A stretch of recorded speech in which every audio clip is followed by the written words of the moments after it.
You all right? Yeah. Okay. Got to hit the old mute button. Welcome into the live stream for McCready and Siskey. I was like, I know I did just flip this page and never mind. It's all good. It's all good. Made it to 2 o'clock on a Thursday, but to make it rain Thursday. Thanks to Make it rain. You get to sing it again here in a minute. Thanks to everybody for being with us. Thanks everybody in the thread already. You got a new nickname, Prison Hard McCready? Jim Dunaway gave me that name yesterday, apparently. That would go great with Backdoor McCready. Yeah, let's not. There seems to be a, what we going to be, drop the soap McCready next? No, sir. So we're going to get you for Christmas a soap with a rope around the neck. Oh, shoot. It's already over. It's already downhill from here, brother. It's been one of those weeks. It has been a week. I tell you what, man. I mean, 2 weeks from today is Thanksgiving, which is hard to believe. Golly. 2 weeks from today is the Egg Bowl, which is the end of the regular season for Ole Miss, obviously. 2 weeks from Saturday is the end of the regular season for most everybody. It's wild that we look forward to football season. It gets here, and it's a grind, but at the same time, it goes so fast. And yet the NFL is about halfway through. Yeah. You know? Isn't that funny? Yeah. It just goes so freaking fast. That's it. Oh, thank God. What you got? Caroline's been studying for a week for this brutal test. It's macroeconomics.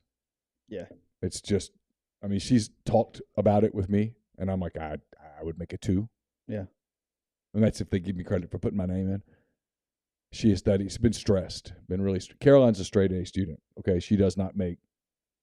So it creeps her out when she's in danger of making a B. So this professor, she made a C in a class last semester and took him again. I'm like, why'd you take him again? But she's like, he's great. I learned a lot. I'm like, but you made a C. And she's like, yeah, but so she's been stressed out about another C. So she made in the 80s on this test. So she was. Whew.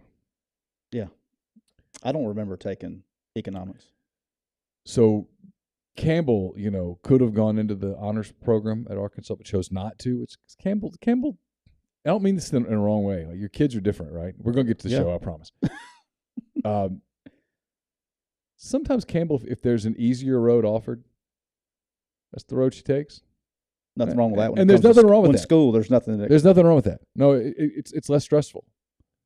Caroline's the opposite of that. If there's a harder road, she'll go take it. And so she's in the honors thing in that Walton College of Business and stuff, and the honors classes are wow. Yeah, I'm on the side of now. I'm a little bit different because I did not use one part of my college degree in my profession. I don't know how many professions are like that, but so I was just trying to get through and get a degree. I don't think I did either. I mean, literally. Maybe you may have learned something, about writing. I learned, or something. well, I did a double. I learned nothing. I did a double major, so I also majored in history. I probably got more out of the history part because I was thinking in the back of my mind that I might go to law school and that history would help. And I was in broadcast journalism, and I don't think I got anything out of it at all because my first job was in newspapers, and I'd never written a newspaper article in my life. Yeah. And everybody's like, "Oh, well, you're really good at this," and I'm like, I've always liked to write. Writing's always been like my escape, I think, a little bit. It's my comfort zone. I still enjoy writing. You wrote more this week than I've written in my entire life. You think? Guaranteed. Yeah, it could be. All right, we'll get into the show in a minute. We're going to talk about a lot of things. I made some friends. You did make some friends. I made some new friends. You made my phone blow up yesterday. That's what I do. And I was very confused because I was working on something and my phone started blowing up and I didn't know. I initially came on here looking for something you said and I couldn't find it, and then it was sent to me. My appearance on the next round. It was. All right, we'll talk about it here in a second. Let's get rolling. Thanks to everybody being in the stream. We can get it started. Here we go, baby. It's 2:07. Remind me we must be off by 4 so that we don't interfere with streams. Pete's Pigskin Preview follows us. We're off by 4. I hope so. Yeah, I still got to go to the gym and run. All right, here we go. Hold tight. Welcome into another edition of McCready and Siskey, powered by Rain Total Body Fuel. There we go. Got you a chuckle in your way you feel today. Yeah, I always do. I'm Neal McCready. That, of course, is Tyler Siskey. All day long. We have a number of things to get to today. I'm going to talk about my making friends in Alabama. Tyler, the former Auburn Tiger, Tyler Siskey, heard about that jackass you're doing a show with and things that he said. So we'll talk about that. We'll talk about the people that are saying the dynasty is over in Tuscaloosa. We'll talk about that. We'll just go full Bammer today. What do you think? Yeah, a lot of Alabama. And then Jeff Saturday makes his NFL coaching debut on Sunday against the Raiders. We'll talk about how he's probably going to be the best quote for the next several weeks. Parks Frazier making his first ever game calling plays in an NFL game at the age of 30. Tyler. Dude, you realize that this cat, and we'll talk about it, but this guy was a GA at Arkansas State like 4 years ago.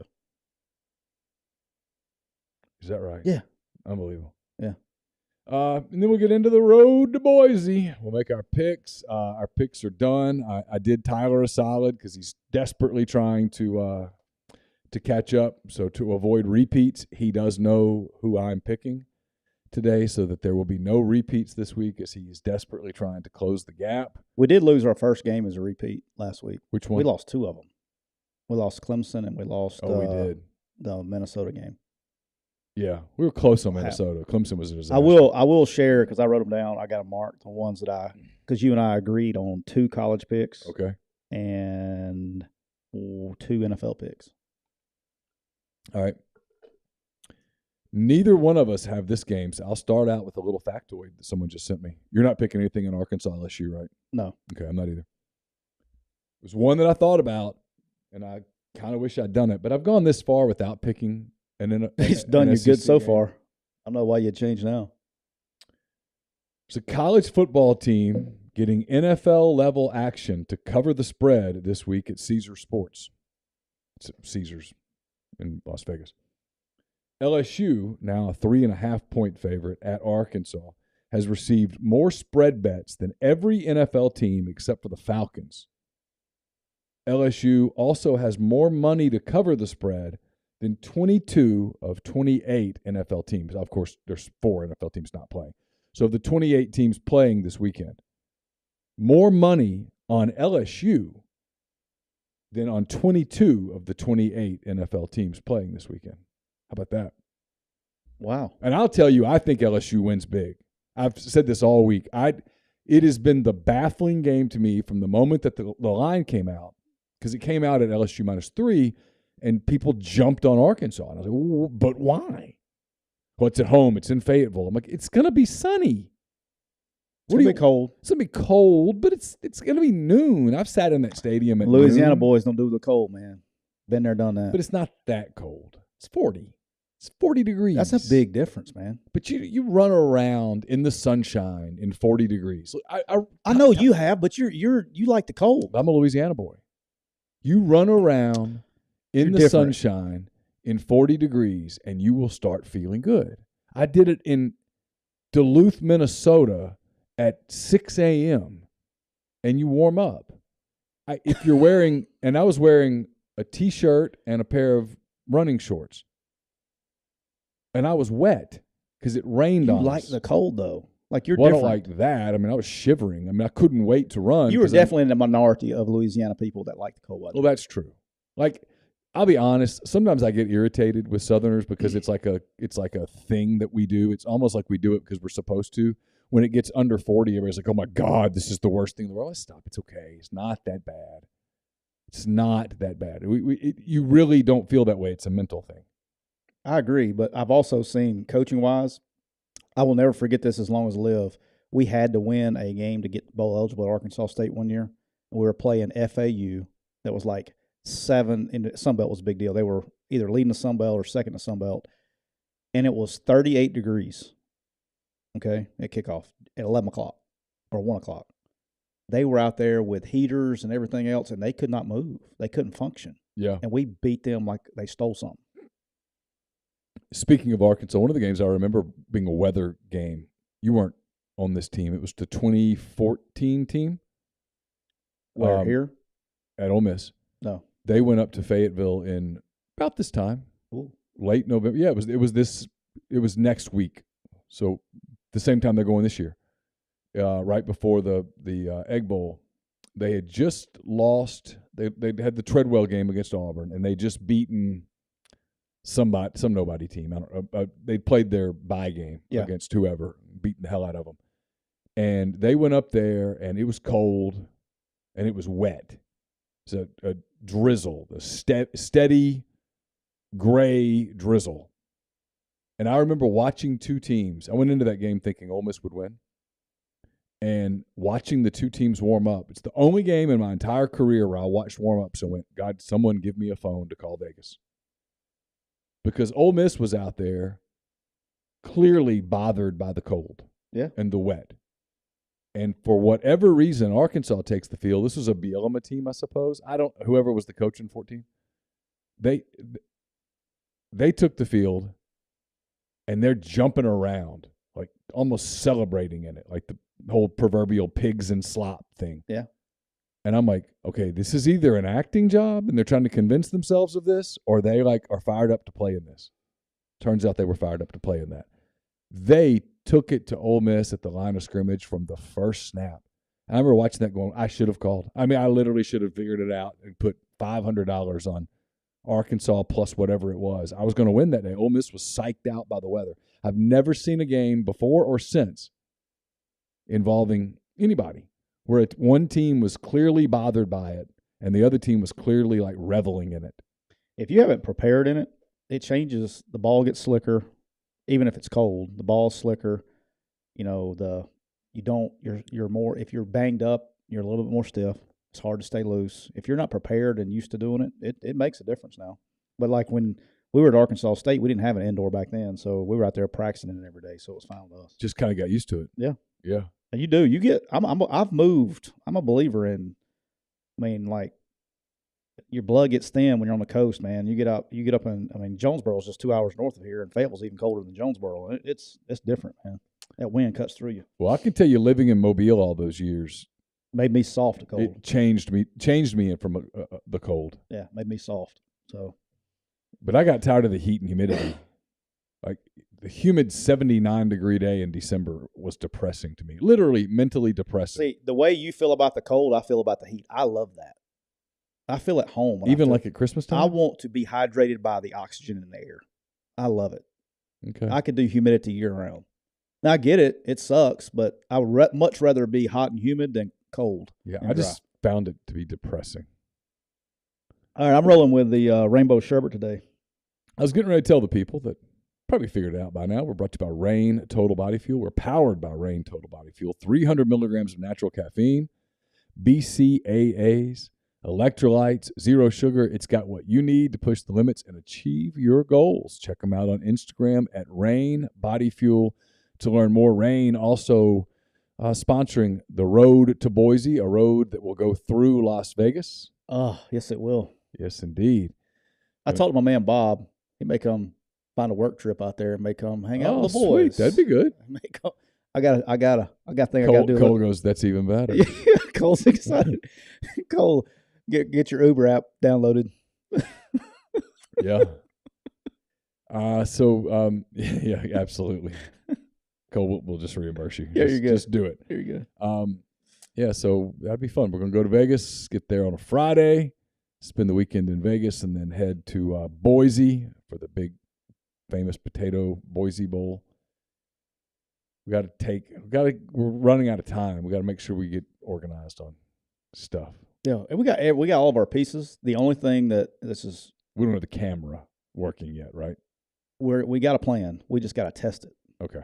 We have a plan. I don't have a plan. Austin and Cole have a plan. Gotcha. Well, and we got to test it. If it were your plan, I would have no confidence in it. Their plan. They seem very confident. Their plan, I'm good.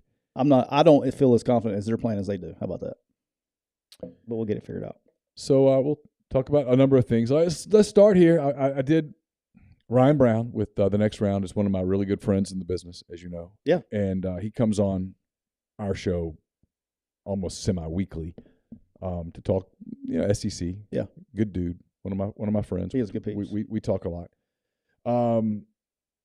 so they got me on their show yesterday. Of course, Ole Miss entertaining Alabama Saturday at 2:30 in Oxford. I heard that.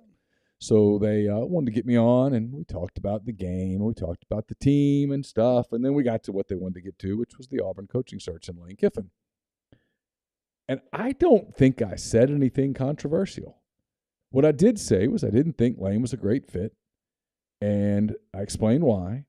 And I said that if you told me that Auburn's next head coach was Lane Kiffin, that I would tell you that, and then you said guess the contract, I would guess 8 to 10 years, probably close to, if not more than, $100 million. By the way, I've been told that I'm right. And that I would guess that the whole thing was guaranteed. Yeah. Okay.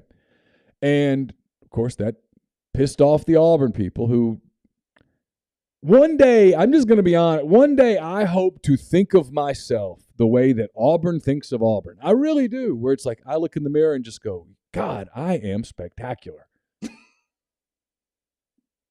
I'm perfect. I mean, you do know that I went there, and then my wife graduated from there. I get it, but sometimes I wish I could look at myself the way that they see themselves and just go. Do you think that's how I see myself when I wake up in the morning? I didn't say you. Well, you said Auburn people. Yeah, but you're not an Auburn person anymore. But I grew up. I mean, yeah, I got more Auburn in me than. But you're not anymore. Most schools. You went. When I was a fan, okay. I was a fan of Auburn. How about that? Okay, but you don't count because you left for a long time and you went to other places. You've been at South Alabama. You've been at Arkansas State. You've been at Northwestern State. You've been at Alabama. You've been at Ole Miss. You've just been. Yeah. And so not only have you've worked to beat Auburn, you've coached and recruited against Auburn. You still love Auburn, but you have, unlike fans who it's a lifetime thing. You know exactly what I'm saying. Every fan base has these people. They do. Auburn just got a bunch of them. And there's not. Listen, I'm totally serious when I say this. I'm kind of jealous of it because I look in the mirror and all I see when I look in the mirror is, God, you are one ugly son of a bitch. I wish I could someday look in the mirror and go, God, you are stunning. You look How does any woman resist you? I don't understand. I wish I could look in the mirror and just go, your eyes are spectacular. You know, your bottom teeth are kind of screwed up, but they're screwed up in such a hot way. And bald is beautiful. I mean, I wish I could think that way. I just don't. But they do. They got upset. I said that it would have to be a historic contract. And then I had the audacity to say, but I'll tell you who's a great fit. Hugh Freeze. And I explained why. And I said, and Hugh would come at about half the price. Because I think you could get Hugh Freeze on a $50 million contract. Easy. All right, so we got some Auburn people listening. I do know this. And did you post the show, by the way, on their deal? That'd be classic. No, I'm not going to troll. Or Jay be in trouble. All right, so, but we do have Auburn fans listening, and it would be the same thing. You would get the exact same reaction if you had an Auburn person on your show, and they came on here and go, hey, look, we're going after Lane Kiffin. Ole Miss fans would lose their shit. Oh, I know that. I mean, would lose their mind. People are. If you ever want to get entertained. But, of course, I've told Ole Miss people that, hey, I do believe it's real. I wrote on my 10 weekend thoughts on Sunday, I led with it's real. And the people on our beat, on the Ole Miss beat, who are trying to almost rebelliously fight this away they're wrong. All right, can I be the only realistic person on this planet when it comes to this? Because you got Ole Miss people that refuse to think that their coach would ever consider going to Auburn. And you have Auburn people that refuse to think that, we're going to get Lane Kiffin. There ain't no issues there. Can I be just freaking reality here? I'm just going to be reality. That's what Rain's paying you That's what Rain's paying me to be reality. So I'm going to piss off everybody right here. How about that? Here's the truth. Is the Lane stuff to Auburn real? Do they have genuine interest? Absolutely they do. I know for a 100,000% fact that they have interest. True. All right? Absolutely. And there's no denying that. And if anybody wants to deny that, they're full of shit and they're lying to you to take off whatever they want to. Now, there was somebody was trying to send me something the other day about, I heard Lane's already turned down the job. No, he hasn't. No. That's bullshit. No coach talks to a school before the end of the season. if Lane Kiffin decides to have any contact at all with Auburn, it's going to be through Jimmy. And Lane won't talk to anybody until probably I would say it'll be after the Egg Bowl for sure, depending on how the season finishes. If they're still playing, then it'll be after that. But is the interest real from Auburn's side? Yes, it is. But here's where I'm at. Okay, I'm 100% cool with Lane using this as a leverage tool to get what he wants to get done here. With salary, his own salary, his staff salary, and with the other things that he wants to get done. Yep. Okay, I'm 100% cool with that. I think he should do that. If I was advising Lane, I'd tell him, hey, I wouldn't say a word and just let it play itself out.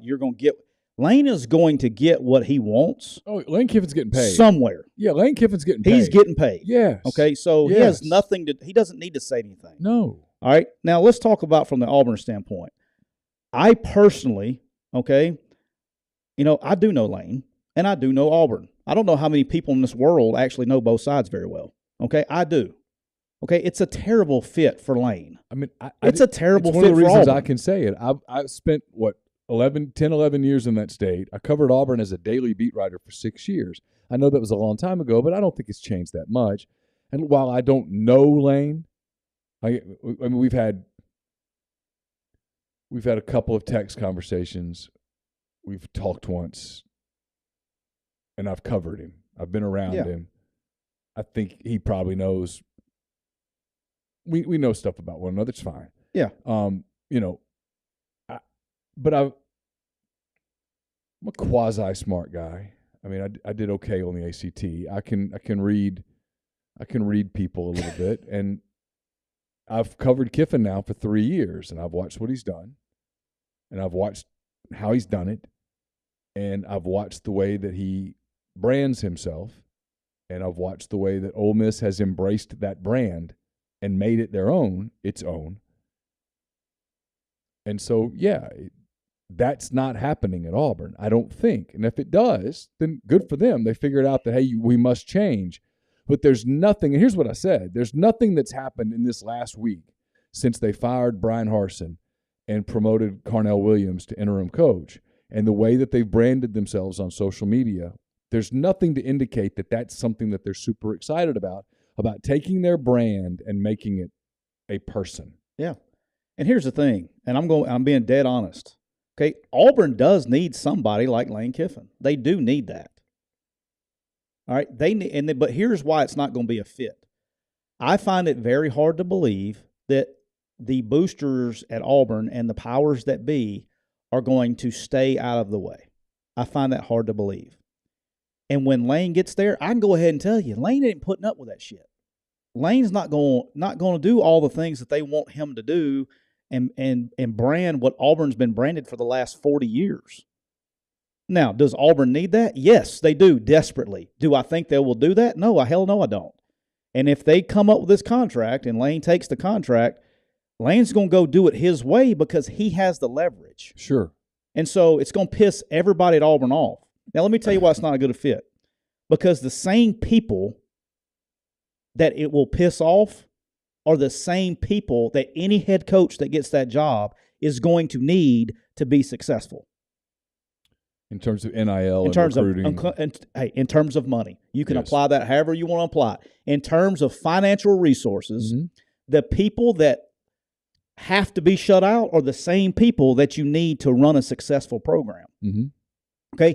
Brian Harsin, from the second he was hired, was cut off from those resources, and we saw what happened. Yeah. He was never allocated those resources. Do you think it's just a fucking coincidence that $11.5 million showed up in the Auburn NIL the day after he got fired? Yes. It's conspiracy theory, right? Of course not. I mean, guys, this is not hard to figure out. Now, let's talk about that's why it's not a good fit. Now, does Auburn need it? You damn right they do. But I don't think they got enough nuts to do it. I think they're going to do the same thing that they've done. But you know what? There was another place like this too. Let me tell you why Auburn needs it. There was another place just like this. There was. And it's right up the road. Yeah, but it was different. And when they hired that guy and he shut everybody out, look what happened.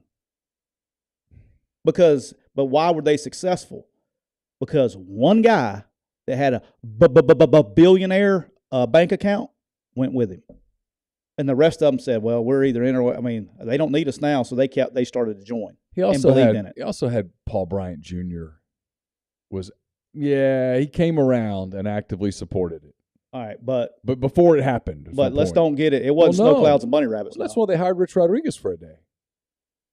And they absolutely hired Rich Rodriguez for a day. I don't care whether Rich says he didn't get the job. I'm not talking about that. Well, I am. Rich Rodriguez was hired by the University of Alabama for the better part of 18 hours. Yeah, I was just a snot-nosed kid at that time. No, never talked to Rich about that ever. That is an absolute bold-faced lie. I mean, it is a straight-up lie. I mean, that is. It's really all kidding aside. I'm not going to say what we talked about, but I will say this: at the time that was going on, I was a high school coach, right, in Alabama. Yeah. And to hear the truth of what happened all those years later, and able to put a story and like this myth together after all those years was pretty cool. But yeah, I'm never that goes to the grave with me. I wouldn't even put that in my book. Well, then it's gonna be a shitty book if you can't write the good stuff. Oh, I'll write good stuff, but I won't tell that. He's a friend, close friend. I mean, he just didn't take it. He changed his mind. His wife changed her mind. Stuff happened. I don't know what happened. All right, well, let's talk about this.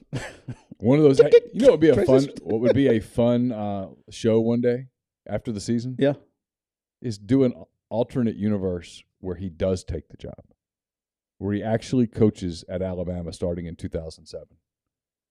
Nick Saban doesn't get that job, stays in Miami for at least the 2007 season. How do things change? That would actually be a really fun show to play out. Yeah. Because there's no way to be right or wrong. Yeah, you don't know. How would it be different if just change one thing? We won't do it today. Yeah. We've got stuff to get to. But we'll do it another day. Be thinking about it sometime. Like when you're on the plane on the way to Las Vegas and I'm over there reading a book and you're like, what are you doing? I'm going to say, just think about what we talked about. Well, I'm in my comatose state, freezing my balls off in the stands. Yeah. All right. But here's the thing, and you said it on the show, and I do want to say this, is look, there's never going to be a better fit for Auburn right now than Hugh. That's it. I don't know what we're doing here. That was done a long time ago, then it wasn't done, and now we're back to it again. Look, Hugh, and you can say what you want to say about the guy, all right? The only reason that Hugh Freeze is not coaching right now in the SEC is because of what happened and it wasn't the NCAA stuff. It's the other stuff, right? Yeah, but here's what pisses me off. The Tampa stuff. And here's what pisses me off. And I'll say it, I don't care. The reason Hugh is viewed by universities and people the way he is because what was public. If you lined up 130 FBS football coaches on what kind of person they are, Hugh Freeze is near the top. Did he make a mistake? Sure he did. But let me tell you something else. There are people that fans think are great people, and man, we love them and this and that are some of the worst fucking people on this planet that have done some of the worst things that if I told you, you would be like, are you serious? And coaches know. Coaches know. Oh, and for whatever reason, it doesn't come to light or it would blow your mind. It would really blow your mind if you knew some of the things that these coaches who people just love and we love you and this and that. And if you knew half of what I know, you'd be like, that son of a bitch right there. And these people are getting celebrated and they're getting jobs and they're getting this. And you got a guy that, look, he made a mistake, but he genuinely is a good dude. And I know you got your things with him. And I've told you this. I only have one thing with him. I know, but here's my thing. And I tell people this all the time. I don't care what other people think about a guy. Of course. All right. Nor should you. It's how I deal with them. And so it's a weird quality I have. And so some of my friends, I'm convinced I'm their only friend. All right. But it's how my dealings are with people. And if he gives me no reason to do that. No. But look, when all that stuff happened, I was one of the few people that actually, that whole thing kind of cleared things up for him a little bit, I think.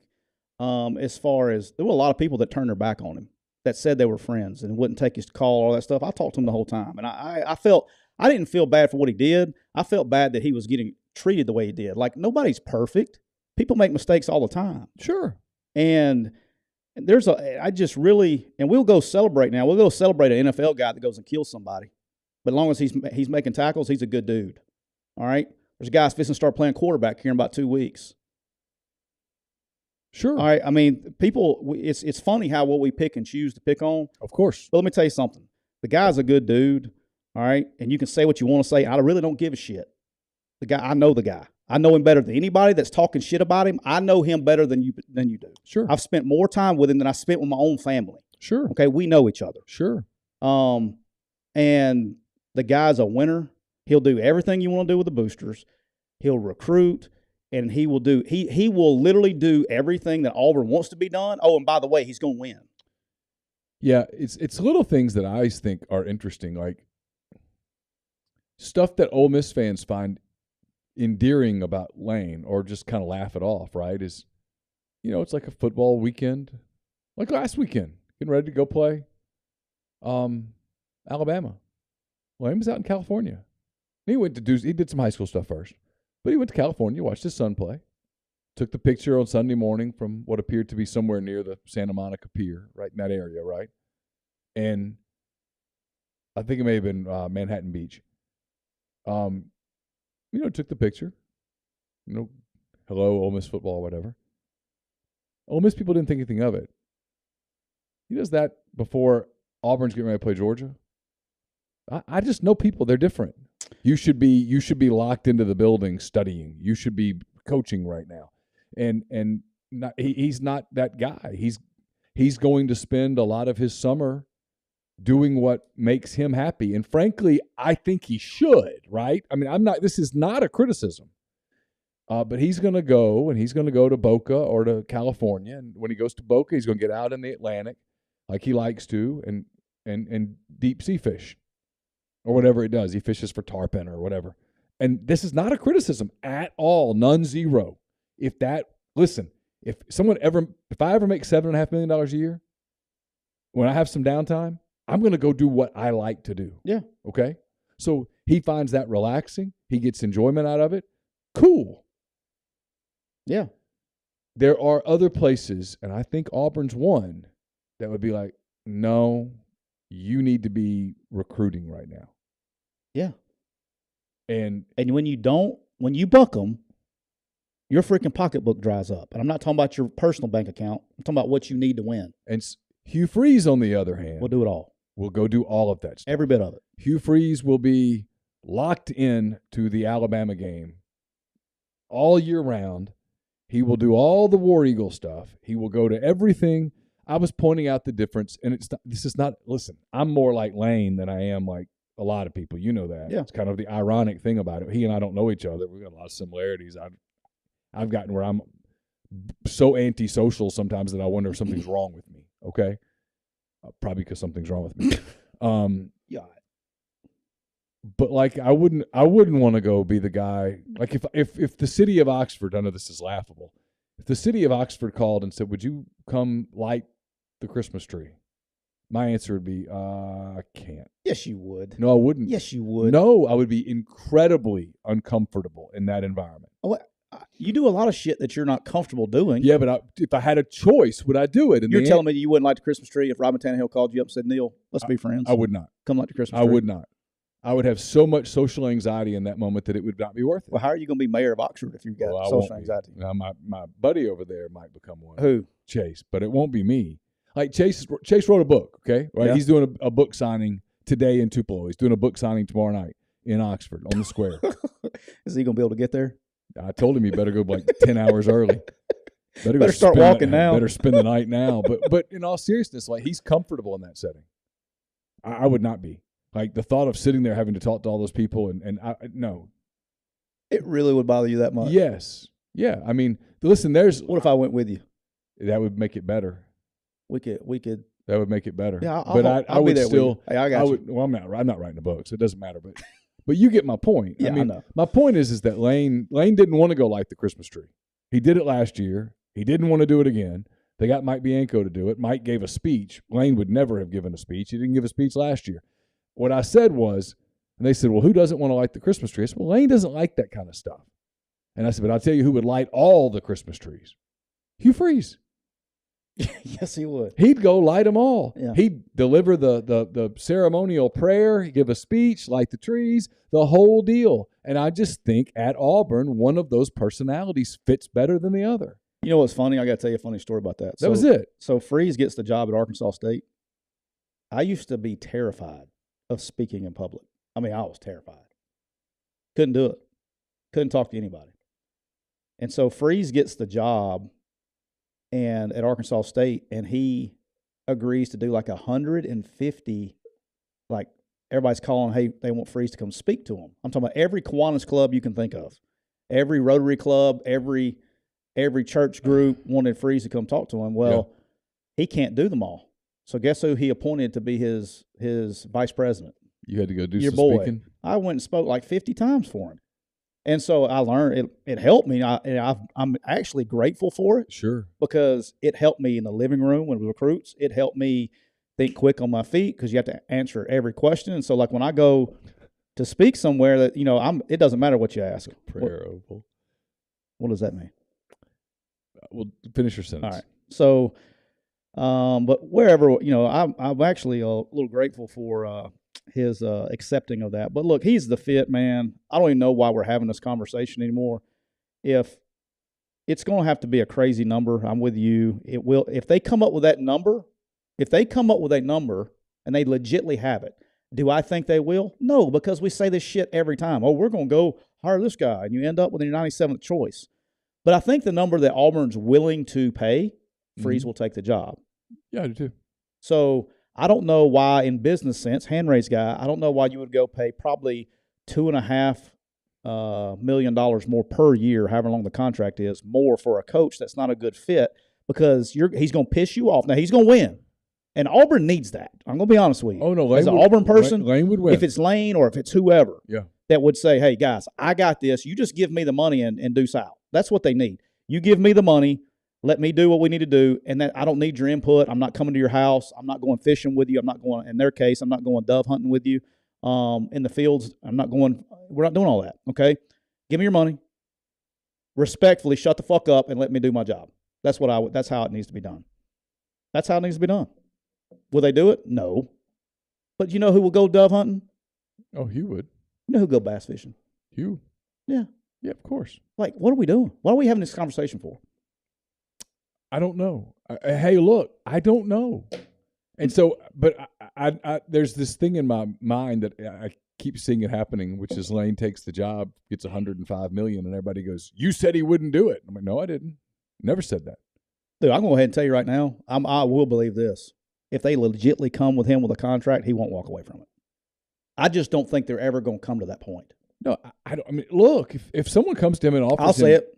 I don't know if you can say it. I'll say it. They come to him with a $100 million contract. Guys, he's going to Auburn. Don't get your butt hurt. It's $100 million. If they actually come to him with that contract, he's not turning it down. So he's not going to go, man, I love the square. Hell no, he's taking $100 million. No, what I have consistently said is that it's one thing to talk about giving out that kind of contract. It is another thing to actually give that type of contract. It's happening in with my team right now in the sports world. Yeah.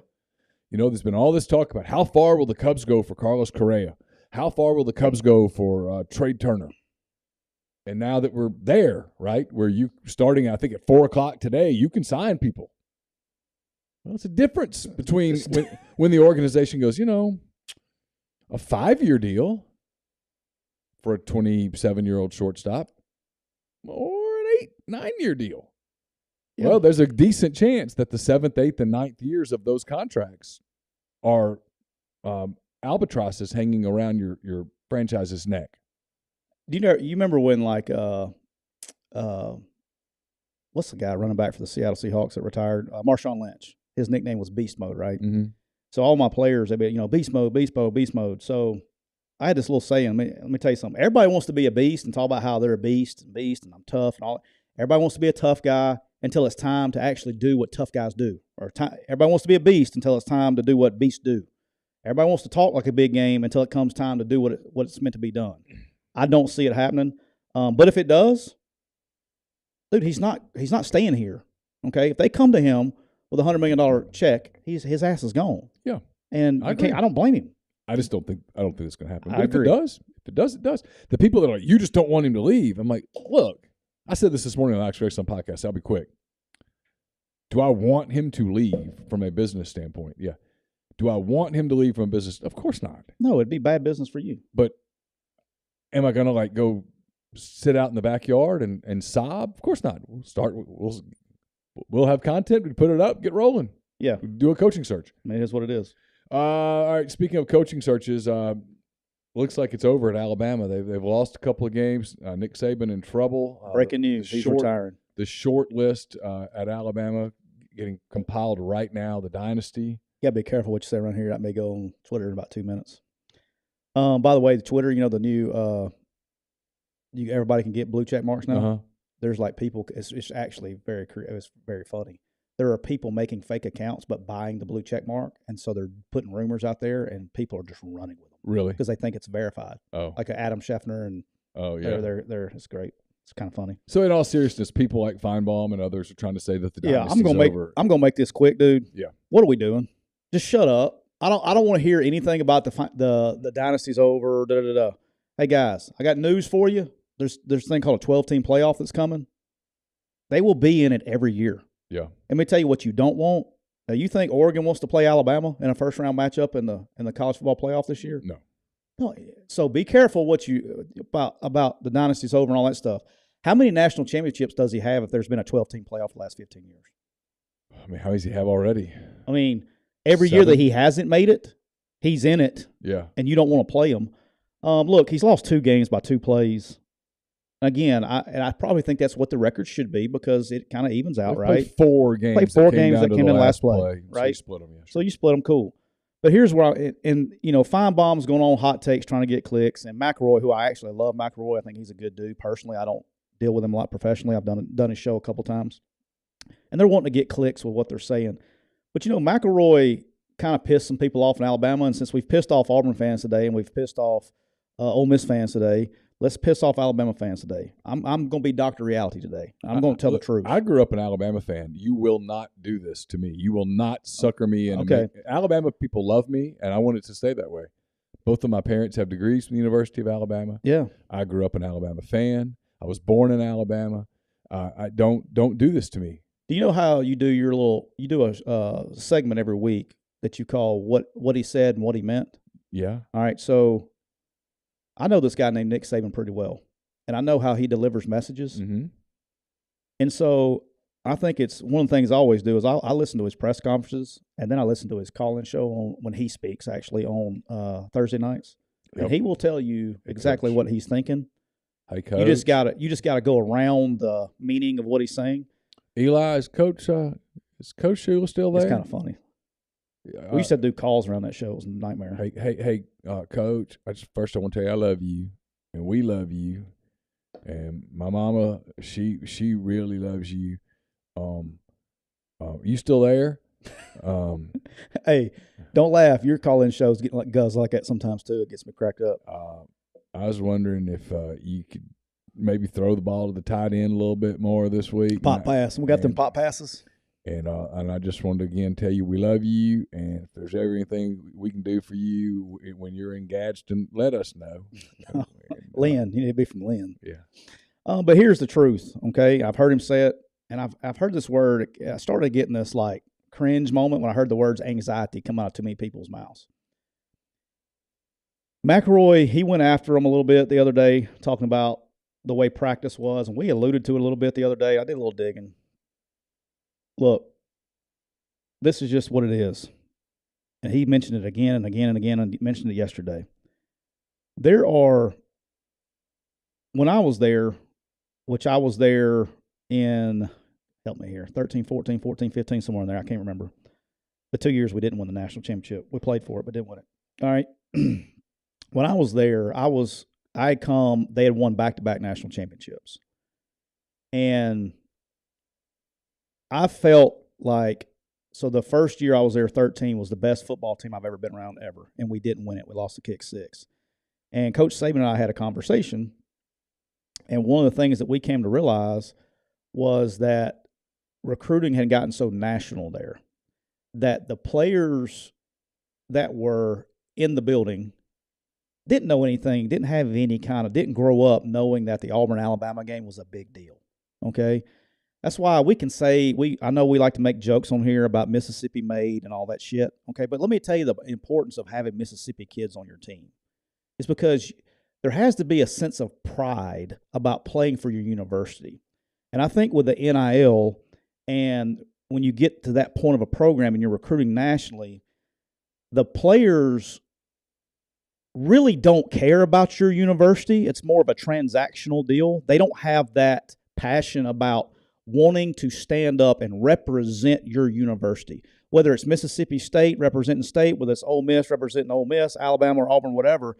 I think the NIL and the portal and all this national recruiting has kind of, the players that are on your team don't really represent. They don't have a pride of standing up for your university. Sure, of course. They didn't grow up. They didn't grow up in it, right? Right, sure. So, like, and all kidding aside, let's look at what's going on at Auburn right now. Look at the fans' reaction to Carnell Williams. Is it because he's a great football coach? Hell no. It's because his pride that he has for that university is tangible, and it's been missing for so long. That part of college football is really just rapidly deteriorating. Yeah, Brian Harsin loved the check and the opportunity to coach in the SEC and all that stuff. Carnell Williams loves Auburn. Right. And yeah, sure.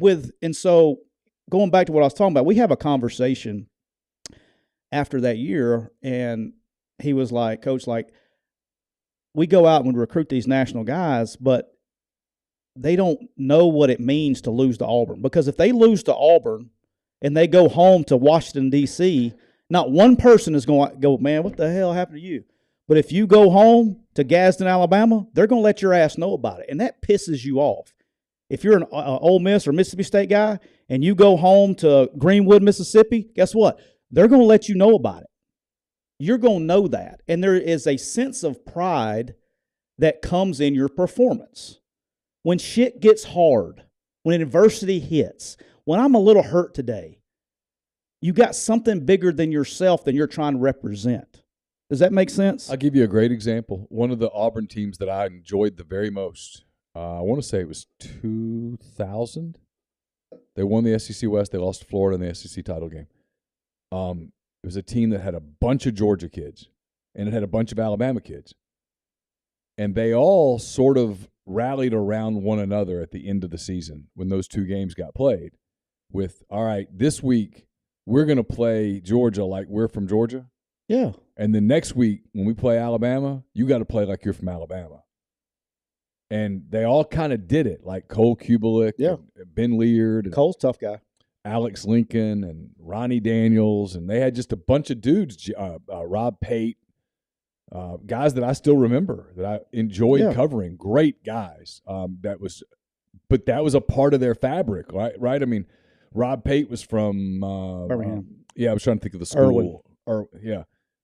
You don't think Rob Pate grew up watching the Iron Bowl, do you? Right. And that's what I'm saying. And Ben Leard was from Georgia. He wanted to beat Georgia really bad. And his center, Cole Kubelik, grew up in Homewood, and Cole knew all about the Iron Bowl. Cole wanted that game. That game was personal, right? Yeah. I get what you're saying, absolutely. So when you start recruiting a bunch of five-star kids from all over the country, it's not their fault. But if you grew up in San Diego, well, you didn't grow up immersed in the Iron Bowl. Maybe you watched it on TV, but it was just a football game on the television screen. In the same way that for me, if I'm watching Michigan, Ohio State, I know it's a big deal, okay?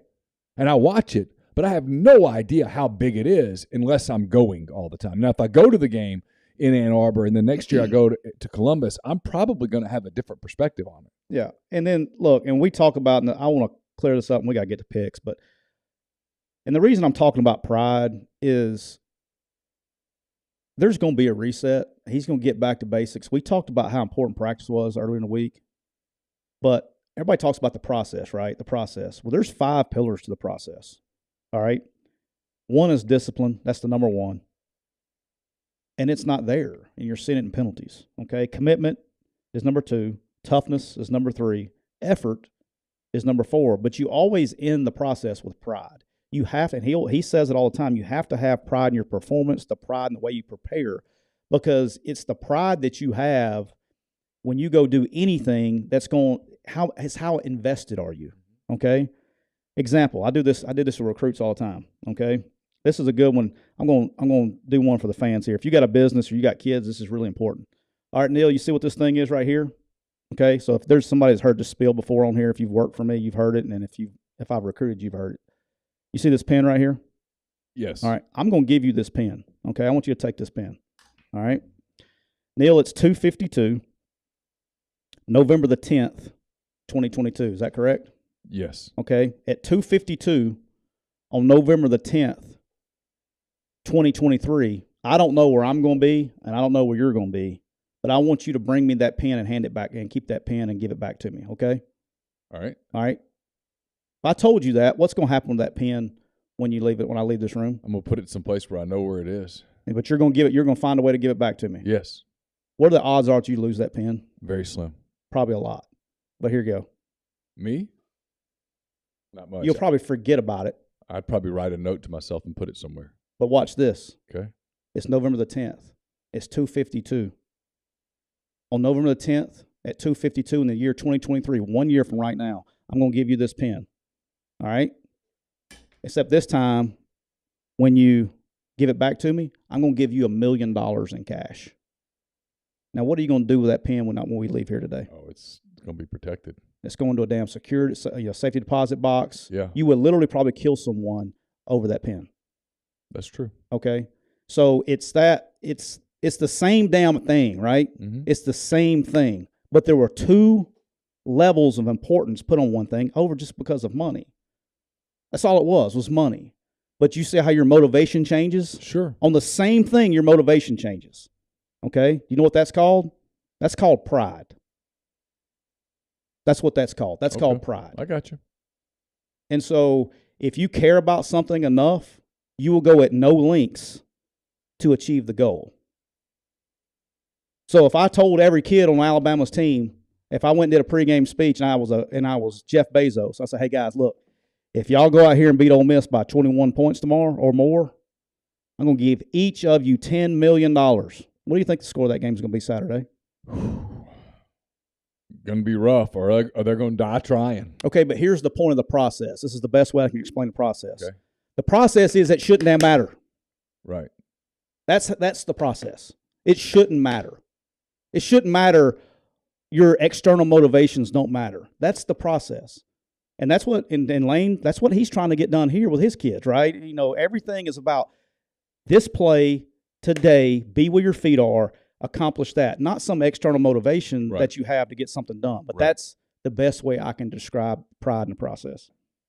Gotcha. Does that make sense? It does. I use that in the home. It works. Home visits, that last one. It's a home run, always wins. It's a really good one for moms and dads. Yeah, when you get the mom and dad and the kid together. Yeah. Yeah, that puts at least puts one nail in the coffin. All right, you want to roll through Jeff Saturday and then get to our picks? Let's just go. We get to our picks. All right, we're gonna get to the road to Boise first. I want to tell you that we're brought to you by Walk-On Sports Bistro. Everything they've got, and they're bringing you game day with the taste of Louisiana. Dig into their mouth-watering, made from scratch Louisiana cuisine, po' boys, gumbo, voodoo shrimp, plus fan favorites like juicy burgers, fresh salads, all in front of 70-plus TVs, more than 40 ice-cold beers on tap. Let Walk-Ons take care of your tailgating needs as well. Inquire today about their family and friends bundles, their tailgate platters. Order online at walkons.com or on their very convenient Walk-Ons app. If you are in Oxford this weekend, please stop at Walk-Ons. Make it a part of your weekend. I know the Grove and all that stuff, but stop at Walk-Ons. I bet you Walk-Ons is going to be slammed. It's going to be nutty. But if you get a chance to tell your server, manager, host, hostess, whoever, hey, appreciate you guys sponsoring McCready and Siskey, we would appreciate that as well. And if you're in the Jackson area, stop at the Walk-Ons location in Ridgeland. Hey, I know you're not feeling up to par today, and you got your steroid shot, and you can only drink one. You can't even drink a rain today because you're scared it's going to get you juiced up. You're already juiced up. Uh-huh. You know what I'm going to do for you? What's that? I'm going to make it a 2-rain Thursday. Wow.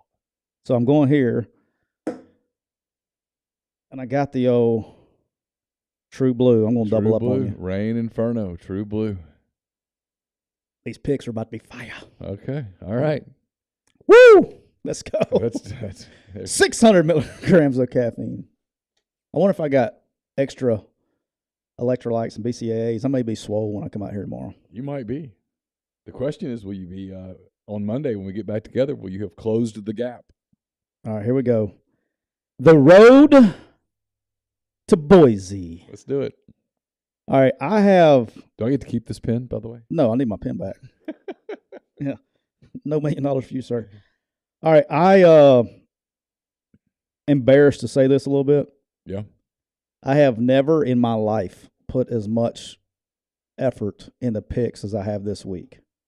And so if I fail this week, there is no hope. All right, this is like Custer's last stand. To the point to where I told you this morning is I had so many games that I liked that it is actually harder because I had more than 5 games. I usually just get to 5 games and quit. And so I have strategically picked what I think are the best 11 games combined, and I feel really good about them, and I feel confident. And if I don't work this week, I may just start fading myself. I may ask my dog to pick. I don't know. I have no chance. Okay. All right, are you ready to roll? I'm ready. All right, would you like me to start her out? Sure. All right, Neal. We're starting in the National Football League. Dun, dun, dun, dun. That kicks off tonight, Thursday night, with as my man GJG says, America's team is going, the Atlanta Falcons are going on the road. Never heard that one. I don't know. He calls them America's team. I think he's talking about they used to be called America's team when they were undefeated against the spread. Oh. They're going to Carolina tonight. Okay. And they are favored by 2.5. What's the weather in Carolina tonight? But that's not where I'm going, Neal. There is a hurricane coming through Carolina this weekend. It is 100% chance of rain. Vegas does not read weather reports, I can see. So I am taking the under 42.5 tonight. It has only moved a half a point. It's 100% chance of rain. The wind will be blowing in from the east at 15 miles an hour and 100% chance of rain through the whole game. I'm taking the under at 42.5 tonight. Okay. As you know, I don't really like doing over-unders. I did 2 of them. I went 1-1, and I just said, you know what, that's not who I am. I should have pulled out a different hat. Oh, hold on. Where are we going? The team's been good to me. Team's been good to you. Are we in the NFL? Oh, all right, know where you're going if you said team been good. Oh. After we talked all that shit about them last week. The Chicago Bears, figuring it out on offense. Detroit, not good on offense. Games in Chicago, Detroit, not good on the road. The Bears, the monsters of the freaking Midway, -2.5 against the Detroit Lions. I actually like that pick. So that would have been one of the picks I had, but I had to scratch it. But I like that pick as well. All right, Neal. You know where this hat's famous from, right? I do. Christmas Vacation. We're almost that time. Dude, how many times will you watch Christmas Vacation? I've already watched it twice. In December. I've already watched it twice. So I don't know. I will watch Christmas Vacation and Elf. Yeah. At least. Elf was on the other day. Dude, I watch it. Like, there's a couple movies that I can watch every single time they're on TV. Elf is the one that drives me crazy because it comes on and I'm like, I'm not doing this. You're not getting 2 hours of my life. And then next thing you know, I'm all in. Like, so we got Noxie watching it now. So he was watching it the other night, and he was trying to convince us that he doesn't eat anything, by the way. I mean, like, he's very picky. I mean, the kid lives off chicken fingers and yogurt. And he wanted us to make him spaghetti with Pop-Tarts and syrup. Yeah. I was like, dude, no. All right, so my second pick, Neal, the Jacksonville Jaguars are going to the Kansas City Chiefs. Yeah. The Kansas City Chiefs are favored by 9.5. It's a big line. It's a big line. Mm-hmm. And one thing that your boy has figured out in his massive study this week is that when any team is favored by 9.5 points or more, the under is hitting at a crazy rate, like 85, 90%. Yeah. I am taking the under, which is actually, this is the largest point total in the NFL this week. I'm taking the under at 50.5 points in the NFL. Okay. Because this is what happens, all kidding aside in the study. is when teams are favored by that much, the one team either blows them out and then just starts killing it in the second half and running it out, or the team that's the underdog plays such good defense. You saw it last week with Houston and Philly. You had a low-scoring game and they covered. You saw it with the Bills and the Jets last week. Defense plays well enough to where the score is a low-scoring game. Okay. So I'm going the under at 50.5 in the Chiefs-Jaguars game. Pick number 2. Okay. I almost shied away from this one because I'm a little worried about the quarterback situation. I was told that there might be some hope at the quarterback situation. But regardless, going to Nashville. Tennessee Titans at home. Only giving up 2.5 to the Broncos. Broncos are not exactly world beaters. Titans playing pretty good defense. Derrick Henry, still Derrick Henry. He's a dude. And there's a chance Ryan Tannehill plays. I think he plays this week. And if he does, I love it. And if he doesn't, I still feel okay about it. Dude, he went out to warm-ups last week. He's got to play this week. Give me the Titans minus 2.5 at home against the Denver Broncos. I like that pick. That was another pick that I agreed on, just so you guys know. And look, Malik Willis, when he got in there, he didn't get him beat last week. No, he was okay. He actually had a couple of good throws. Yeah. He had a back shoulder throw down there at one time. But the thing that he can keep him out with, if he has to play, is with their feet. And this is the Broncos are inept on offense, man. I love that pick. I will be playing that personally. All right, Neal, my third pick. Okay. My favorite, New Orleans Aints, are going on the road Sunday. Yeah, they are. It's going to be cold weather for a dome team. Oh, cold weather. Oh, so cold. And my Pittsburgh Steelers, my Fighting Clay Karchers, are 1.5-point underdogs at home. They are. I'm taking the Steelers plus 1.5 at home versus the Aints. I think they win outright. And why do I think they win outright? It's because there's this guy named T.J. Watt, and he is coming back this week. Okay. He is going to sack Andy Dalton or whatever quarterback they decide to roll out there 846 times. That's a lot. I mean, there's only 40 plays in the game. That's a record. He's going to have 840 sacks in this game. You just took 6 sacks away in 4 seconds. You said 846. Now you're down to 840. You're like the damn. No, I said there was 40 plays in the game. He's going to have 846. Your first quote was 846 sacks. You got me on record? Yeah, we're on record. We'll have to roll it I'm back. taking the Steelers plus 1.5 at home against the New Orleans Aints. Well, you know what? I think you're wrong. I took the Saints earlier this year in a game where everybody said, "Oh, you're stupid. You're dumb." Saints won by 24 points. Who was that against? Oakland. Or Vegas. This time the Saints are playing a team that's worse than Vegas. It might be a little chilly. Ooh. So cold they'll put on their little coats and stuff and they'll be fine. Give me the Saints minus 1.5 against Pittsburgh. Steelers are not good. Saints still fighting in the playoff picture. I don't care if it's Andy Dalton, Jameis Winston, the dude from BYU who runs around by himself. Taysom Hill. Give me the Saints. The dude from BYU that runs Saints around are going to win twice for me. If it wasn't for him, they would be completely anemic. Like, he's the only person that gets them a first down. You think Taysom Hill's scared of the cold? Actually, no, I don't think he is, but I think everybody else is. The Andy Dalton scared of the cold? Yeah, he's scared of everything. Played in Cincinnati for 37 years.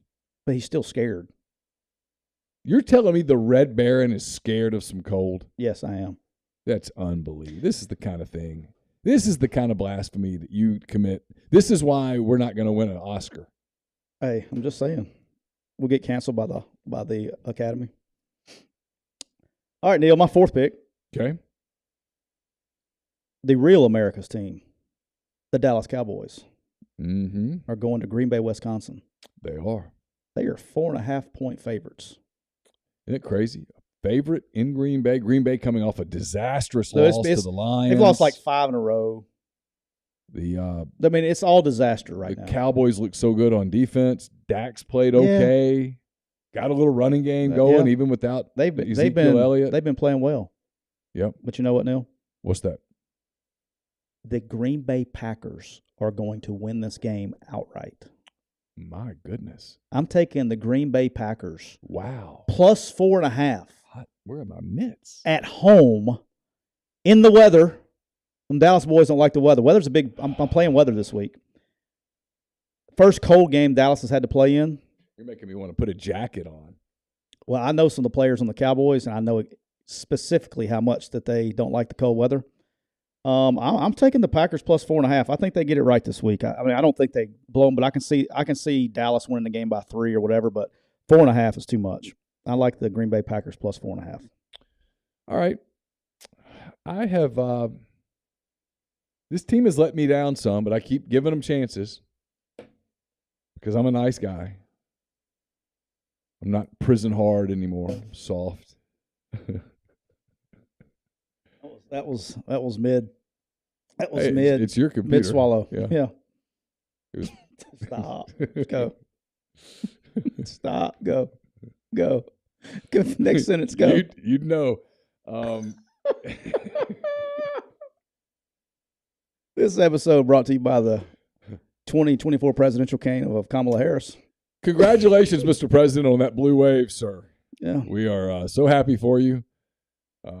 Madam Vice President, you just continue to amaze us with your articulate we're here deliveries. For you. We want you to know we are here for you. We're here for you for your 2024 campaign.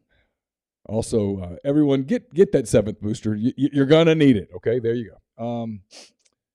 Don't forget to mask on your way. Yeah, and mask up, please. Masks save lives. Oh, we just lost like half of our audience. The Dolphins. I've been riding with the Dolphins, Tua and the gang. I just keep waiting for this to happen. Maybe this is the week.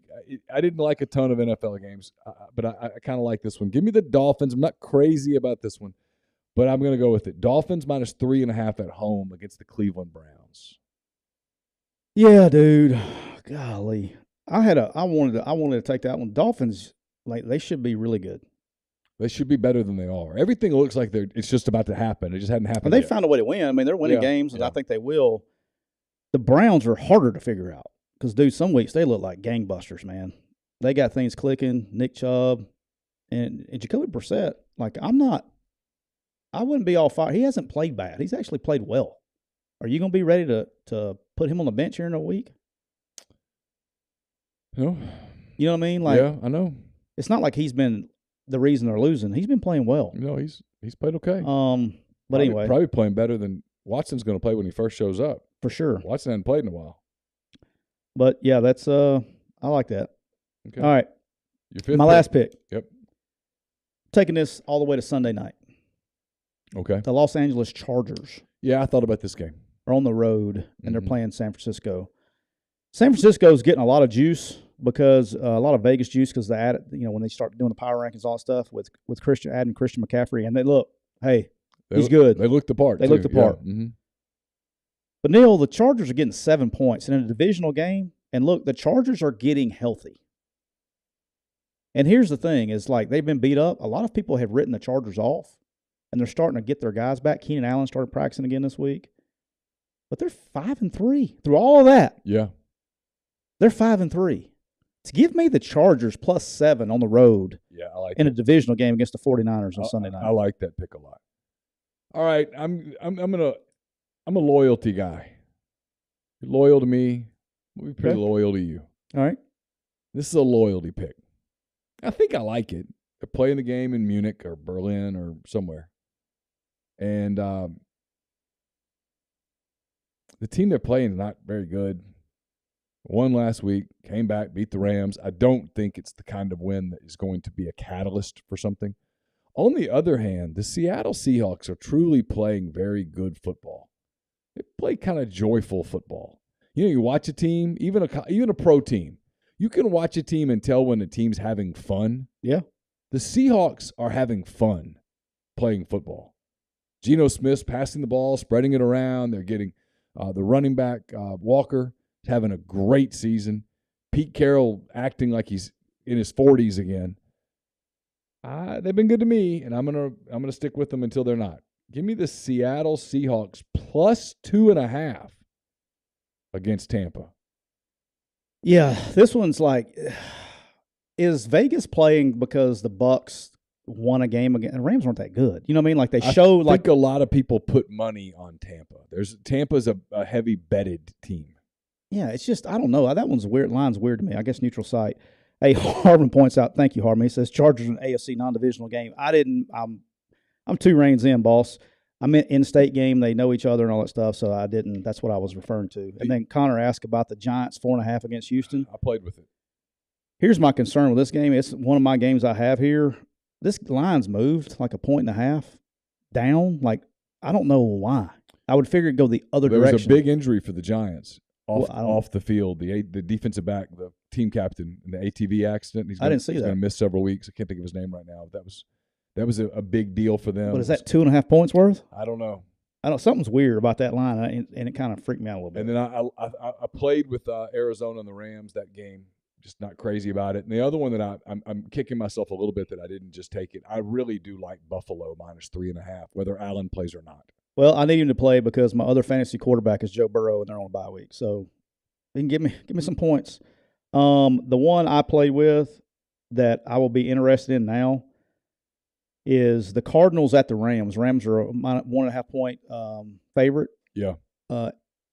Kyler Murray is not practicing right now because of a hamstring injury. They think he will play, but if Kyler Murray has a hamstring injury and can't leave the pocket, he's not very effective. And it makes a lot of sense. If you watched that game last week, he was getting freaking tattooed in that game because he wasn't. I was like, why didn't he escape in the pocket? Well, it's because of his hamstring. He wasn't leaving the pocket. He was getting smoked back there. So if he can't leave the pocket, Aaron Donald's going to have a field day on Sunday. Yeah. Rams don't know whether Stafford will be available yet. What's that? Rams don't know whether Stafford will be available. He's got concussion protocol, whatever. Yeah. That was interesting. All right, let's go to the college games. All right, college games. You want to start them off or you want to go? No matter. You can. I can. Whatever. All right. Let's start them off. TCU is going to Texas, and probably that's where game day is. Probably the biggest game of the weekend when it comes to college playoff implications. Yeah. Texas is a 7-point favorite at home against TCU, and what they're calling the Gary Patterson Bowl. Yes. But that's not where I'm going, Neal. Okay. I'm taking the over at 64.5. No one is going to stop either one of the teams. It's going to be a shootout. I like the over at 64.5. You look at Texas, they've been scoring. I think the lowest they've scored is 34, 35 points. Same thing with TCU. They find a way to score. I think you're looking at they may get 80 points in this game. I like over 64.5. Take TCU and Texas. All right. Earlier in the year, the Syracuse Orange, they're not orange men anymore. They're just an orange. Syracuse was making noise. And they had that painful loss against Clemson, and they really haven't recovered. And you know what, Tyler? They're not recovering this week either. Ooh. They're running into a team, and this is a team I don't like, a town I don't like, a school that I think is kind of weird, all that stuff. But credit to Mike Norvell. Florida State playing much better. Well, he silenced the critics pretty quick, didn't he? Pretty quick. Give me the Florida State Seminoles -7 at Syracuse. I think they take it to them. Wow. In the dome. What do they call that thing now? It's not the Carrier Dome anymore, is it? No, it's some deal. Something. All right, let's go here. Which is a good thing it's not the Carrier Dome anymore because the Carrier is an air conditioning company, and that dome is not air conditioned. This is true. I didn't think about that. All right, Neal, for this next pick, I'm going to put some more nicotine in for this next pick. Okay. The Oregon State Beavers. Okay. Have Cal coming to them in Corvallis, Oregon. Mm-hmm. Oregon State is favored by 13.5 points. Guess what, Neal? I think I know what you're going to say. It's not enough. I agree. Oregon State, I don't know what it is. They play like unhinged at home. On the road, Oregon State's a good football team. I like Oregon State. I think Cal's a disaster right now. I'm taking Oregon State -13.5 at home against Cal. All right. I like that pick. You're going with Oregon State. I'll go with Oregon. I'm going to lay 13.5 with the Ducks against a good Washington Huskies team. But listen, this thing in Autzen, Oregon's just better at Autzen. Home field matters this year in college football more than it's mattered in a long time. It really matters this year. Crazy as it is, Oregon playing for a couple of things right now. They need style points. And Bo Nix has a shot. Not a big shot, but he's got a real shot to win the Heisman Trophy. And to do it, he's got to keep putting up numbers and making waves and hoping that Justin Fields has a couple of average games. And if that happens, he's got a real shot at the Heisman. I think they run it up on the Huskies in Austin. You talking about a crazy fan base. How you think the Auburn Tiger family is going to handle Bo Nix winning the Heisman? Because they're part of the reason that he left. I know why he left. Yeah. Probably won't like it. Talking about karma. Woo. All right, Neal, speaking of the great state of Alabama. Yes, sir. Our Troy Trojans. By the way, there was a couple of days back last December that I thought Bo Nix was coming here. It came up. Yeah. I don't know how real it got, but it came up. Yeah. His dad's a good dude. His dad's head coach at Phoenix City. Yeah. In Alabama. The Troy Trojans. Yes, sir. Are hosting. My Troy Trojans. We got Veterans Day coming up, by the way. I know. Hats off to all the veterans so if you out remember, there. we were in Mobile a couple hours before the game. We talked to John about this game. Yes. They have Army coming to Veterans Stadium for Veterans Day weekend. Kind of cool. It is kind of cool. I'm sure they got a lot of stuff planned. It'll be a little awesome day there in Troy. Troy is favored by 9. Okay. But guess what, Neal? It's not where I'm going. Oh, you're doing an over-under, aren't you? I'm taking the under at 46.5. I think the def points are going to be at a premium in this game. There's going to be triple option. Both teams are running the ball. Clock's just going to be tick, tick, tick, tick, tick, tick, tick. I'm going under 46.5 in this game. Here's the thing. I also want to say this. It may happen this week because of what they're doing on offense, but Carlton Marshall is a kid that I really like and respect from McGill-Tulane High School, who Caleb Ross, who's now at Troy, ironically, was his high school coach and was like, you guys are idiots for not taking this guy at South, and I tried to get him past, couldn't get him past. Nobody would ever take a shot on this kid. He was just like an undersized linebacker that made plays, Ends up walking on at Troy. That's what his best – he didn't have any scholarship stuff. Ends up walking on at Troy. He is 20 tackles away from the NCAA all-time tackles record. How about that? And he could get it this weekend, obviously, because of triple option. But if it's not this week, it'll be next week. But he will, as long as he stays healthy, he will finish his career as the NCAA all-time leading tackle guy from McGill-Tulane right there in Mobile. Congratulations to him. Good kid, too. I'm going back to the Big Ten, kind of my wheelhouse. Like several Big Ten games this week, but I'm only going with one. Illinois stumbled last week. Illinois gets its footing back this week, though. Illinois at home against Purdue. Purdue beginning to fall apart a little. I think Illinois is going to be able to hold Purdue pretty low number. I think Illinois' offense gets a little healthier. I don't know what the over-under is on this. I would like the under. Give me Illinois minus 6.5 at home against Purdue. Yeah, like we talked about Monday, if they can't run the ball, Purdue, they struggle, and Illinois is not going to let them run the ball. No. So I agree with that. I like that. All right, Neal, my fourth pick. Mm-hmm. And look, I just want to apologize in advance on this one, but it's frostbite time. I got to do some things for frostbite to prevent frostbite. Yeah. We got 2 quick use schools going against each other. Uh-oh.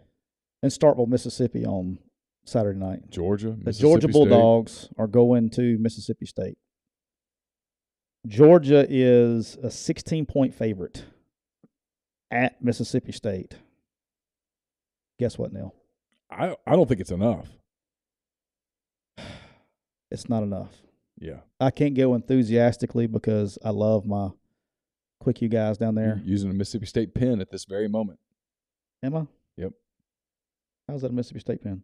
Look, turn it over in the white. It says Mississippi State. Oh, damn, it sure does. I know. You handed me the pen twice. I saw it. I've never noticed that on this pen until you just showed me that. I wonder how I got that. I'm going to guess they gave it to you. But I don't remember how. They did send me a good thing it wasn't attached to $1 million. They did send me a cowbell for Christmas last year. I know. Okay. But I'm taking Georgia minus 16. I think that you saw a little bit last week when they can't run the football and somebody can stop the run against them, they start struggling a little bit. And look, Georgia is on a whole different level. And we talk about the process. Georgia is Alabama in 2011, 12. They got it. They got that sun gun rolling. So I'm taking Georgia minus 16 at State. Okay. I'm going back to a team's been good to me all year. Grind disagreed earlier in the thread. I don't know if Grind's still with us or not. He'll be back. Western Kentucky's been good to me all season. They're at home against the Rice Owls. And I actually think this game has blowout written all over it. Give me my Hilltoppers. I'll lay 13 against Rice.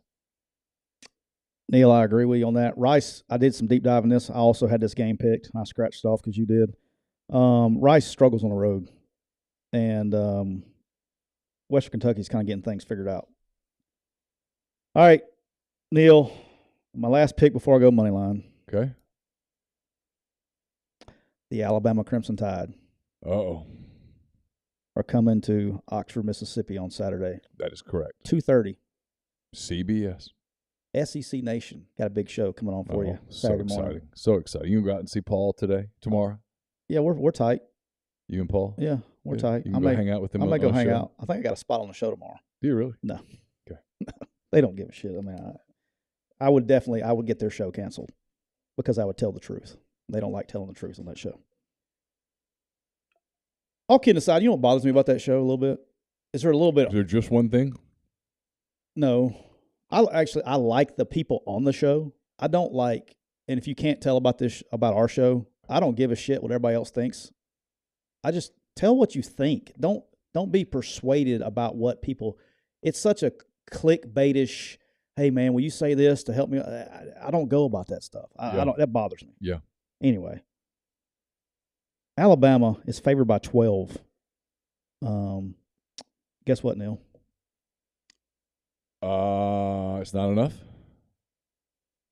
It's probably not enough. But I'm not going there, Neal. I'm taking the over at 63.5 in this game. I personally don't see any way that Ole Miss slows Alabama down enough. I think I told you earlier, I think it'd be good research for – we got some Ole Miss fans on here. To my best that I can look, I think every time an SEC team has played Ole Miss, their offense has had the most points that they've had versus another SEC opponent. I mean, hell, Auburn scores 34 against them, whatever. I think that I don't see Kentucky. Yeah, Kentucky would be the only one. Mm-hmm.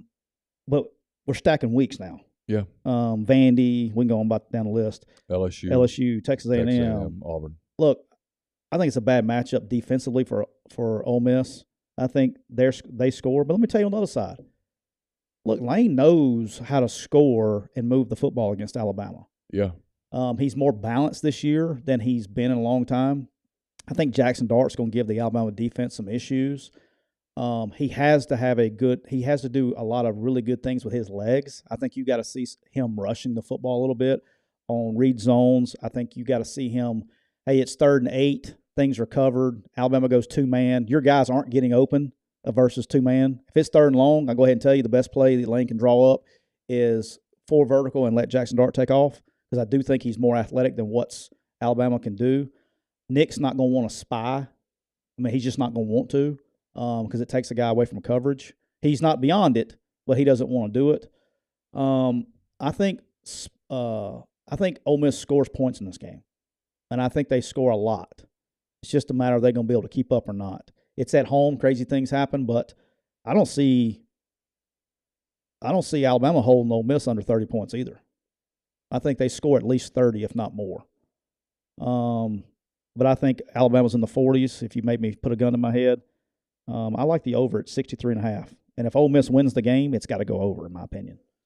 So I'm kind of covering my basis there. I think it's going to be over naturally, but if Ole Miss wins the game, it's going to be over. I don't think it's going to be a low-scoring game that Ole Miss wins. I don't pick SEC games, and this is if I did, this is not the one I would have picked.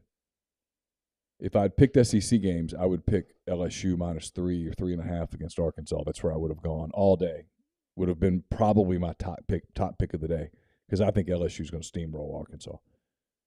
If you told me to take a SEC money line on a bargain, what was the number? You told me it's 3-something. Yeah, 360. The SEC money line I would take is Ole Miss plus 360. I don't think Ole Miss is going to win. I think it's going to be close. I think both teams are getting into the 30s. I love your over pick. I wish I didn't, but I do.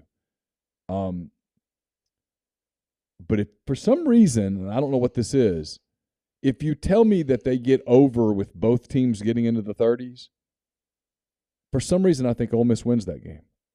I think one of two things, even though I picked in Neal's picks, I picked Alabama by 10. What score did you pick? I can't remember, 34-24 or something. I don't know. Let's hope it's more than that. Yeah.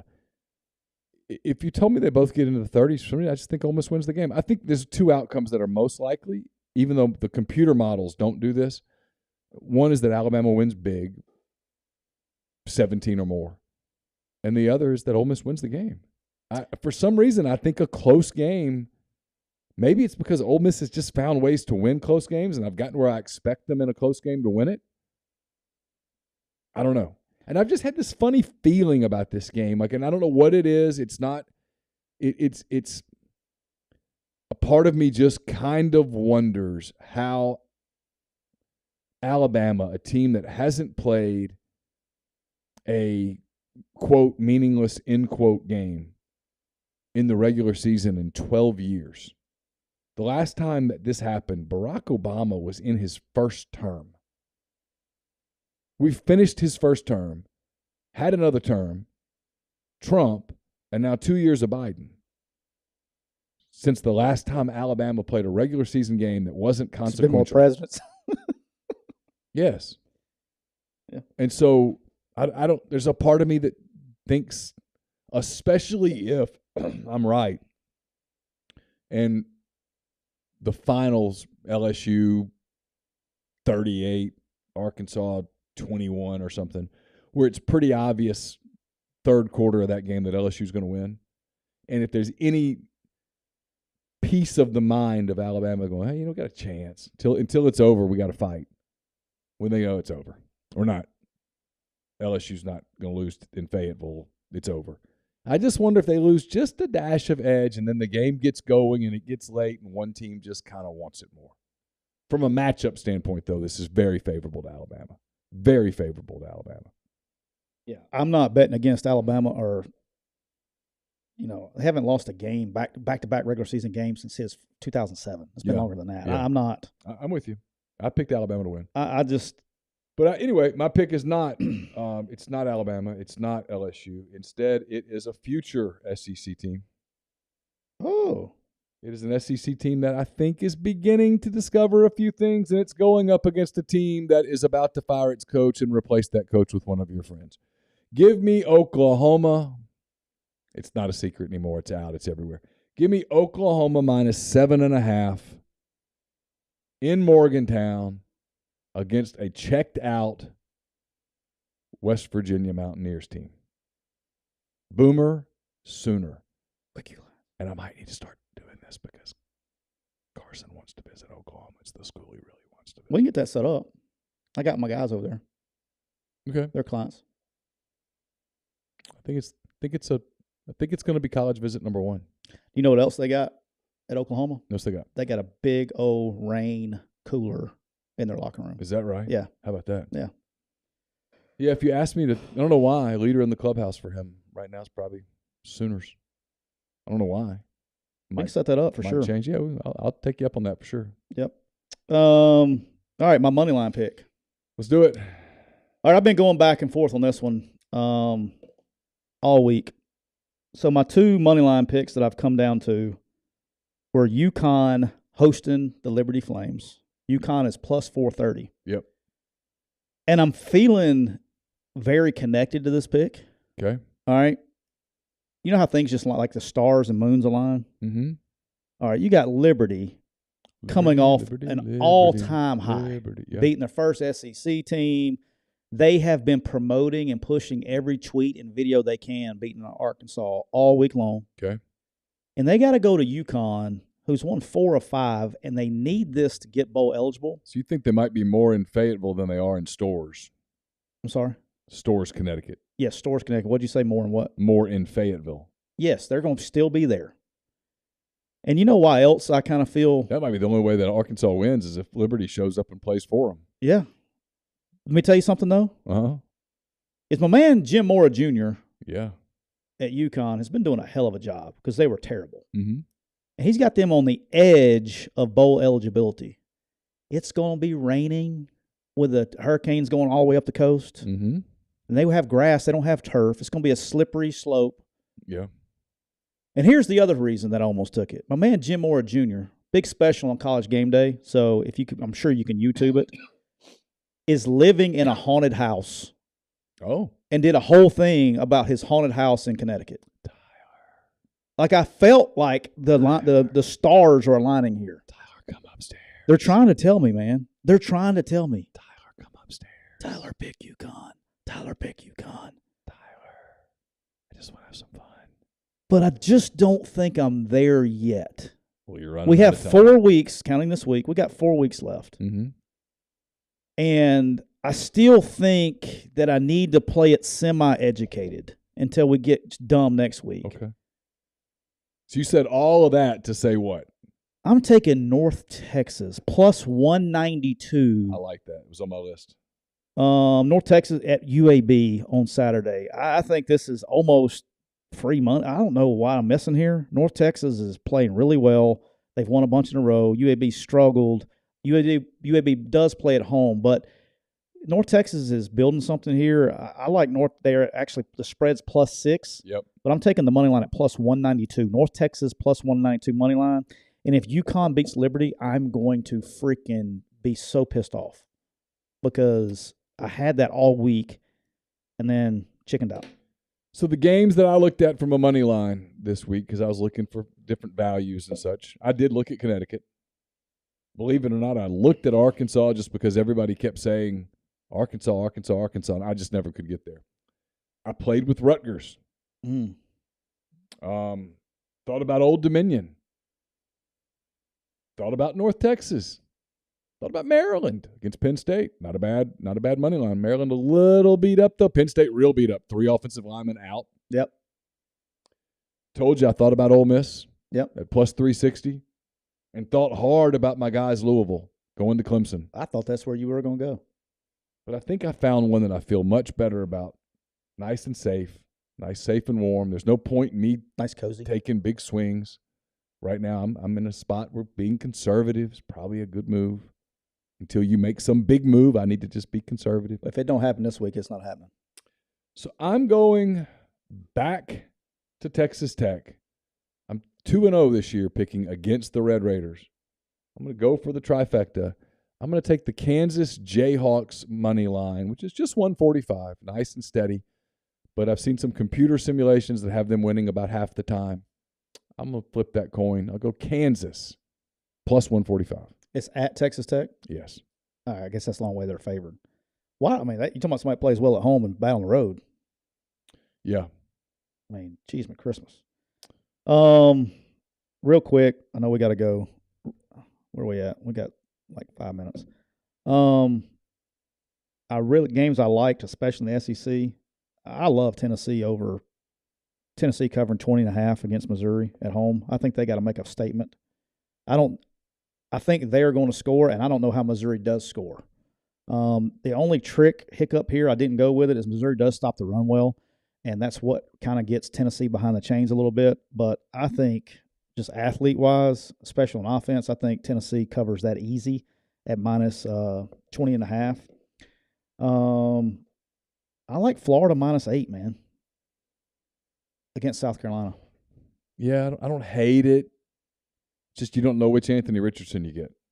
And if it's bad Anthony Richardson, he shows up just kind of randomly. They're not good. They're two different teams when he plays well now. Yeah, but they look like it was good Anthony last week, yeah. And they look where they're like, damn, that's the team that beat Utah. But when he's not on, they're not good. Ugh. I don't know, man. I'm hoping that he's getting it figured out for Billy's sake. I liked Oregon State.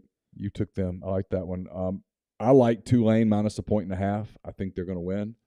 I liked Iowa State minus 1.5 at Oklahoma State, and I played with the Iowa game a little bit. Iowa, Wisconsin, get a point with Iowa at home. I don't think that's a bad play. Iowa all jokes aside, beginning to play better. And then you got they've sold out Jordan-Hare Stadium. I think Auburn's going to beat Texas A&M big. I do. I mean, they will. I would almost at this point, I would be shocked if they didn't. They got too much going for them right now as far as momentum and all that stuff. But like you said the other day, be careful what you wish for, because the Auburn fans are in craving for anything positive right now. And when they get just a little bit of positive, we'll even celebrate participation trophies. So I got some comments on that the other day too, by the way. I bet you did. You know what else I got from it though? I got a lot of coaches. Agreed with you. Said, thank you for saying what we can't say. Yeah. No, you're right. I mean, nobody wants to do that stuff.